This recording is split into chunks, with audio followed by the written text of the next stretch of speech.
Moradabad Lok Sabha seat की India गठबंधन प्रत्याशी रुचि वीरा सपा के मुखिया माननीय अखिलेश यादव जी ने मुरादाबाद के नगर पंचायत भोजपुर में एक जनसभा को संबोधित किया और जनता से वोटों की भी अपील की। लेकिन अचानक मौसम खराब होने की वजह से मैं आपके बीच में नहीं पहुंच पाया था।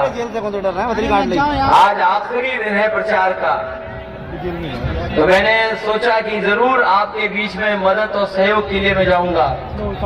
आखिरी दिन है प्रचार का, आज प्रचार खत्म हो जाएगा। आज के बाद केवल आपको अपनी तैयारी करनी है वोट डालने की। उस दिन मैं आप सभी से निवेदन और अपील करने आया हूं कि आप सब लोग मिलकर के समाजवादी पार्टी की प्रत्याशी रुचि वीरा जी को ऐतिहासिक वोट डाल करके इन्हें जिताने का काम करना है। आज सुबह जब मैं चला हूं तो सबसे पहले इंडिया गठबंधन की बैठक हुई है। एक प्रेस कॉन्फ्रेंस की हम लोगों ने। हमारे साथ कांग्रेस पार्टी के नेता राहुल जी थे और हम लोगों ने मिलकर के पहले चरण के जो चुनाव है जहां नहीं पहुंच पाए उन सभी वोटरों से हम लोगों ने अपील और निवेदन किया। वहीं अपने कार्यकर्ता साथियों से भी अपील की है कि ये चुनाव न केवल 2024 का चुनाव है, बल्कि हमारा आपके भविष्य के साथ साथ आने वाली पीढ़ी के भविष्य का भी चुनाव है।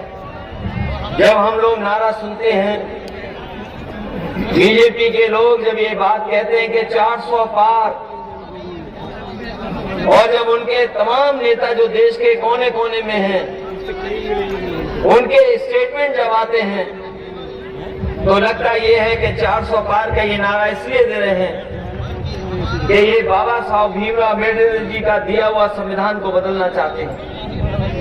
जो लोकतंत्र हमें मिला है, न जाने कितने हमारे हिंदू मुस्लिम सिख भाई जिन्होंने मिलकर के आजादी दिलाकर के कुर्बानियां देकर के हमें लोकतंत्र दिया।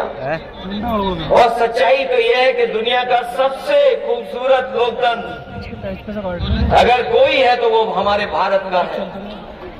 इससे सुंदर अच्छा लोकतंत्र कहीं नहीं। और जो संविधान बाबा साहब भीमराव अम्बेडकर जी ने दिया है, वो संविधान ऐसा दिया है कि अगर संविधान के रास्ते पर सरकार चलेगी तो किसी भी जात धर्म का कोई भी होगा उसके साथ कभी भेदभाव नहीं हो सकता है।